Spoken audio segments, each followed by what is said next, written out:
Today's Bible reading is taken from Acts of the Apostles, chapter 14, verses 19 to 28, and today's Gospel according to John, chapter 14, verses 27 to 31. Acts of the Apostles, chapter 14, verses 19 to 28.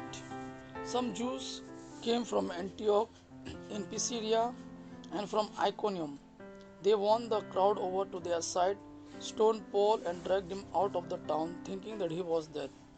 But when the believers gathered round him, he got up and went back into the town. The next day he and Barnabas went to Derbe. Paul and Barnabas preached the good news in Derbe and won many disciples. Then they went back to Lystra, to Iconium, and on to Antioch in Pisidia. They strengthened the believers and encouraged them to remain true to faith. We must pass through many troubles to enter the kingdom of God, they thought. In each church they appointed elders, and with prayers and fasting they commended them to the Lord, in whom they had put their trust. After going to the territory of Pisidia, they came to Pamphylia. There they preached the message of Perga and then went to Attalia.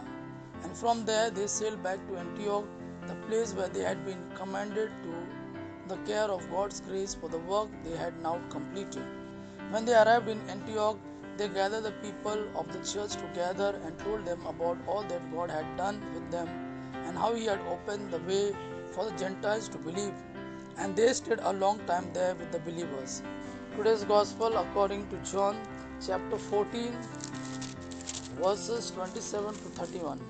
Peace is what I live with you. It is my own peace that I give you. I do not give it as the world does. Do not be worried and upset. Do not be afraid. You heard me say to you, I am leaving, but I will come back to you.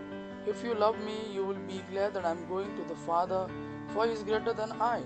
I have told you this now before it all happens, so that when it does happen, you will believe. I cannot talk with you much longer because the ruler of this world is coming. He has no power over me, but the world must know that I love the Father. That is why I do everything as He commands me. Come, let us go from this place. Gospel of our Lord Jesus Christ. Praise to you, Lord Jesus Christ. May God our Father and His Son Jesus fill you with His mercy, peace, love. Amen.